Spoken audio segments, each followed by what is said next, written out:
Good morning, शुभ सकाळ. सकाळचे 11 वाजलेत आणि आता जस्ट ब्लॉगला सुरुवात केली आहे. तर ब्लॉग शेवटपर्यंत नक्की पहा. तर आता केतू निघाले कॉलेजला आणि मी निघाले जिमला. आणि इथे आज महेश यांनी पूजा केलेली आहे. आणि इथे काल जे दिवे मांडले होते, दीपामावस्याची जी पूजा केली होती, तर ती पूजा वगैरे सगळं मी आल्यावरती काढेन. आता पटपट जाते जिमला, कारण 12 नंतर येणार आहेत आपली चिमणी लावायला. तर त्याच्यात वेळ जाईल म्हणून मी पटकन जिमला जाऊन येते, कारण मग परत 2-2:30 वाजतील मला जिमला जायला. तर चला मंडळी, आम्ही आणि केतू एकत्र निघाले. लिफ्टमधून न जाता आम्ही निघते आता स्टेपवरून करते. काय म्हणते केतू? केतूला स्कूलची आठवण येते. जाते का मग भेटायला? हां, जा. चला मंडळी, आम्ही बाहेर पडलो आणि पाऊस पण पडतो, तर छत्री ओपन करावी लागेल मला. तर इथे 2 मिनिटाच्या अंतरावरती जाण्यासाठी पण छत्री ओपन करावी लागेल. चला. तर आता मी आलेली आहे जिममध्ये आणि तुम्ही बघू शकता बाहेर किती मस्त वातावरण आहे, मस्त पाऊस पडतो आहे. आज मी वर्कआउटमध्ये करणार आहे चेस्ट आणि ट्रायसेप. तर इथे एक लेडी होता, त्यांना मी शूट घ्यायला सांगितलं, कारण जिमचा जो ट्रायपॉड आहे तो खराब झाला होता. तर मंडळी जिमवरून आली आणि फ्रेश झाली. त्यानंतर मस्त जेवण केलं आणि जेवण झालं आणि आता मी बसली आणि मला आता गोड खायची इच्छा झाली. तर तुम्हाला तर माहितीच आहे, मी परवाच कापण्या केल्या होत्या गुळाच्या, तर ती खायची इच्छा झाली. त्यामुळे आत्ता मी जस्ट माझ्यासाठी चहा ठेवला आहे, दाखवते तुम्हाला. तर बाहेर अजून मस्त असं थंडगार वातावरण आहे. पाऊस सकाळी पडला होता, आता जरा थांबला आहे. तर 2 वाजता मी माझ्यासाठी चहा ठेवला आहे आणि चहासोबत मी कापण्या खाणार आहे. वेदांत बोलतो मला गोड खाऊ नको, पण मला जास्त इच्छा होती. जेव्हा आपल्याला कोणी एखादा बोलतो ना हे करू नको, तर ते जास्त करावंसं वाटतं, असं मला वाटतं. जिमला जाऊन आले तरी पण ॲक्च्युली आपलं वजन केव्हा कमी होतं, जेव्हा आपण खाण्यामध्ये परहेज, जेव्हा आपण खाण्यामध्ये आपला कंट्रोल ठेवू. त्याचबरोबर ज्या गोष्टींमध्ये फॅट आहे अशा गोष्टी नाही खाल्ल्या तरच आपली बॉडी व्यवस्थित मेंटेन राहील. परंतु माझ्याकडून तेच होत नाही.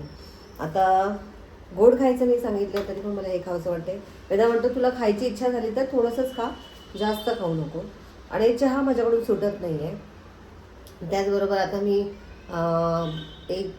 एक वर्ष झालं असेल, म्हणजे 1 वर्षापूर्वी आम्ही सतत काही ना काही चपातीसोबत गोड पदार्थ बनवायचो, खीर बनवायचो किंवा शिरा बनवायचे. आता शिरा आता भरपूर दिवस झाले मी बनवतच नाही आहे.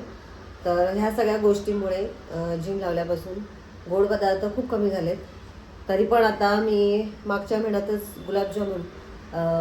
गुलाबजामुनचं प्रेमिक्स आणलं आहे, तर ते पण बनवायचे, नाही तर ते परत खराब व्हायचं. तर बघू आता, ते तर कधीतरी करेन. बघू आता. हे सगळी साफसफाई आज ॲक्च्युली मला किचनची साफसफाई करायची, तर आज मला मूडच होत नाही आहे. बघूया संध्याकाळपर्यंत मूड झाला तर. आता संध्याकाळचा स्वयंपाक वगैरे पण मी करून ठेवेन थोड्या वेळाने, कारण रात्र झाली की मला अजिबात स्वयंपाक म्हणजे किचनमध्ये येऊन स्वयंपाक करायला खूप कंटाळा येतो. त्यामुळे रात्रीचा स्वयंपाक मी दुपारीच सुरू करते.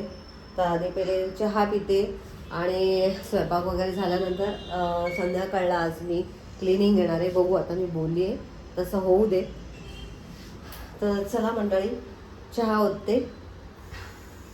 आता मी तुम्हाला एक गोष्ट सांगते. ह्या कापण्या केल्यात तर महेश यांनी पण जास्त खाल्ल्या नाही आणि वेदांतने तर ज्या दिवशी गरम केले होते त्या दिवशी 2 खाल्ल्या. केतूला आवडत नाही. तर त्यामुळे आता हे मला आणि महेश यांना संपवायचं आहे.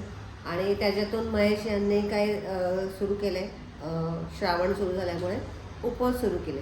उपवास म्हणजे ते कमीच खातात. सकाळी चहासोबत ते काही खात नाही, म्हणजे सध्या तरी.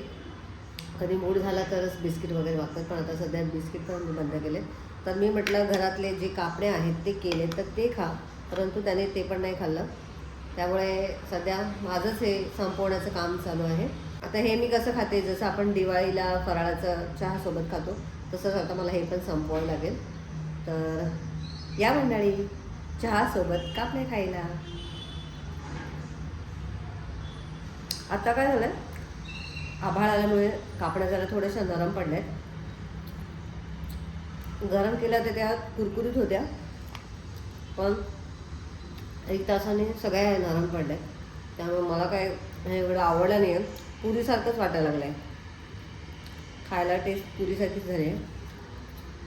मैद्याच्या कशा अशा कुरकुरीत राहतात, पण गव्हाच्या अजिबात कुरकुरीत राहत नाही, नरमच पडतात. पण ठीक आहे, टेस्टला छान झाले आहेत, जास्त गोड नाही आहे.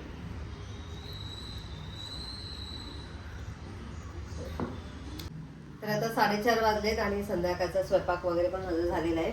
तुम्हाला दाखवते. ते चपात्या बनवलेल्या आहेत आणि भेंडीची भाजी, वेदांचं पनीर. आणि रात्री बघू, केतू जर का बोलली डाळ भात खायचं आहे तर तिच्यासाठी डाळ भात लावू. आणि आत्ता जस्ट चिमणीवाल्यांचा फोन आलेला, ते अर्धा 1 तासात येतो बोलले. तर आता चिमणी लावत बसतील, त्याच्यामध्ये आता किती वेळ जातो माहिती नाही. आणि आज मी ठरवलं की भांडी घासायची, म्हणजे किचनची जेवढी पण भांडी खराब आहेत तेवढी सगळी स्वच्छ करायची. काल काही जमलंच नाही. तर मंडळी फायनली आपली चिमणी बसलेली आहे. ते आत्ताच म्हणजे अर्धा 1 तास झाला येऊन गेले. आणि तेव्हा मी शूट नाही घेऊ शकली. ज्या मोबाईलमध्ये मी शूट घेते त्या मोबाईलमध्ये शूट नाही घेतले, मी दुसऱ्या मोबाईलमध्ये शूट घेतलेलं आहे. तर या मोबाईलमध्ये स्टोरेज झालं होतं. तर बघू शकता आपली चिमणी लागलेली आहे. परंतु अजून इलेक्ट्रिशियनवाल्याला बोलवायचं आहे, कारण इथे प्लग लावून घ्यायचं आहे चिमणी ऑन करण्यासाठी. तर त्यांनी इथे चिमणी ऑन करून दाखवली मला कशा पद्धतीने काम करते वगैरे. तर त्याचं शूट पण घेतलं आहे, पण या मोबाईलमध्ये नाही आहे, तर दुसऱ्या मोबाईलमध्ये. अशा पद्धतीने आपली चिमणी लागलेली आहे, बघू शकता. नाही बघा, ॲटोमॅटिक आहे. त्याने सगळं सांगितलेलं आहे. जेव्हा मी चिमणी ऑन करेन, प्लग वगैरे लावल्यानंतर ऑन करेन, तेव्हा तुम्हाला दाखवेनच. घराचं कोणतंही काम करताना आपण जेव्हा काम करत जातो तर आपल्याला वाटतं पटपट व्हावं, पण कोणतीही गोष्ट पटपट होत नाही. तर बघा, चिमणी लावायला 1 आठवडा लागला, चिमणी घ्यायला मला 1 आठवडा लागला. म्हणजे प्रत्येक गोष्टीला वेळ लागत चाललेला आहे. पण ठीक आहे, आता चिमणी लागली आहे तर इलेक्ट्रिशियनवाल्याचा पत्ता नाही अजून. तर काय माहिती, त्याची कामं आहेत असं बोलतोय. त्याला फोन केला होता, पण त्याला आता वेळ नाही, तो सकाळी येईल. मग त्याने दुसऱ्या इलेक्ट्रिशियनवाल्याचा नंबर दिला, तर त्याचा अजून लागतच नाही आहे. बघू आता कधी होईल तेव्हा. तर आपली चिमणी लागलेली आहे मंडळी. आता फक्त प्लग, म्हणजे आता फायनली चिमणी लागलेली आहे. आता फक्त इलेक्ट्रिशियनचं काम झालं की पूर्ण होईल. तर चला मग आता काय, स्वयंपाक तर माझा दुपारीच झालेला आहे, मी तुम्हाला दाखवलंच आहे. तर आता मला करायची आहे साफसफाई. तर आता वरचे डबे वगैरे मी काढते आणि सरळ कामाला लागते, कारण आता मला कुठलंच काम नाही आहे. तर आता सगळी स्वच्छता करायची, वरचे जे पण डबे आहेत ते काढते. आणि हे स्टीलचे डबे मी केतू आल्यानंतर काढेन, कारण त्याच्यामध्ये धान्य. तर आधी पहिले हे जे वरचे डबे आहेत ते सगळे काढते. तर आता मी लगेच किचनची साफसफाई करायला लागली. तेवढ्यातच आमची केतू मॅडम आली आहे. आज केतू लवकर आली आहे, 6:30लाच आली आहे. काय वगैरे काय झालं, दमली आहे तर कोणी असं खाली पडतं का? हां, तर मंडळी आता केतूला काय भूक लागली असेल तर ते देते, चपाती भाजी खायला देते. आणि तिची मी थोडीशी हेल्प घेणार आहे. करशील ना मला हेल्प थोडीशी? मी आता डबेवरचे काढते किंवा तिला मी काढायला सांगते आणि पटपट काढून भांडी घासायला घेते. चला मंडळी, आता कामाला लागूया, तर बराच वेळ होईल. मला पडायची भीती वाटते तुझी, थोडंसं पुढे सरकायला लागेल तुला.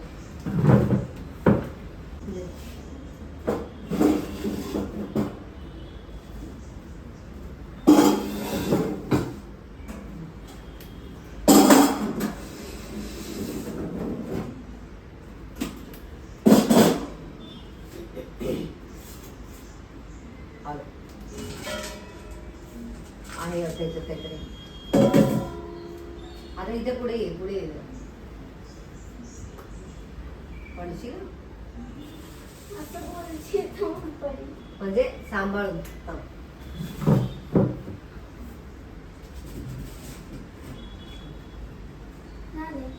इथे इथे नाही गरम, प्लास्टिकचं आहे ना तो. स्टीलचे सगळे झाले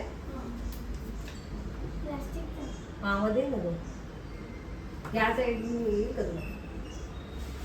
बाकी सगळे डबे झाले एवढेच आहेत ना?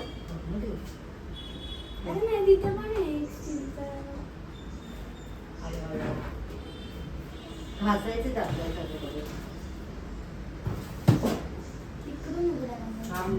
ते बंद नको चालूच राहू दे कारण दिसतात कसं तुला मला उतर या साईडला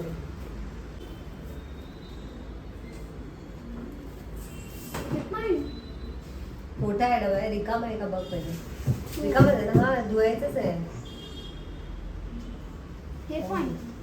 हे नको दिवस आता हे एवढे करते आणि मग त्याच्यानंतर त्या डाळींचं ते नंतर करू ते का मी मम्मी पण काढू शकते जाऊ मी हो.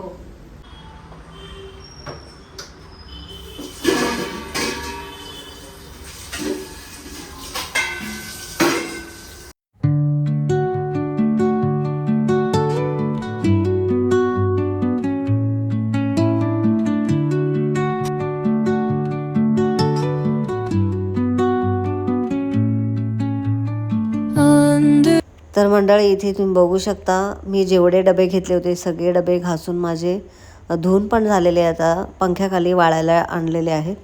तर नेहमी मी ना कोणतेही काम टप्प्याटप्प्याने करते.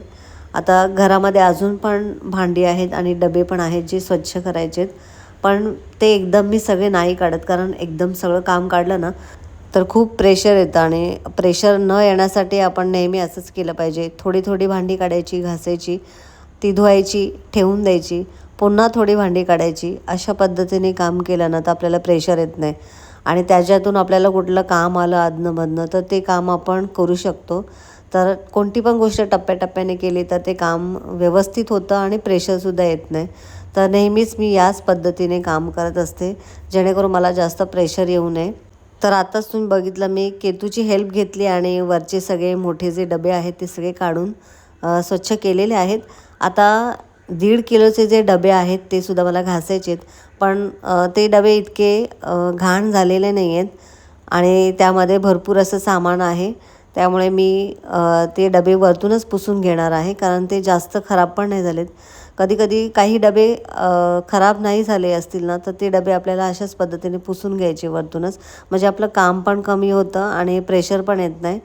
तर ते सगळे डबे फुल भरलेले आहेत आणि त्यातलं सगळं सामान काढून घासायची पण गरज नाही आहे त्यामुळे ते सगळे डबे मी वरतूनच पुसून घेणार आहे स्वच्छ कपडाने.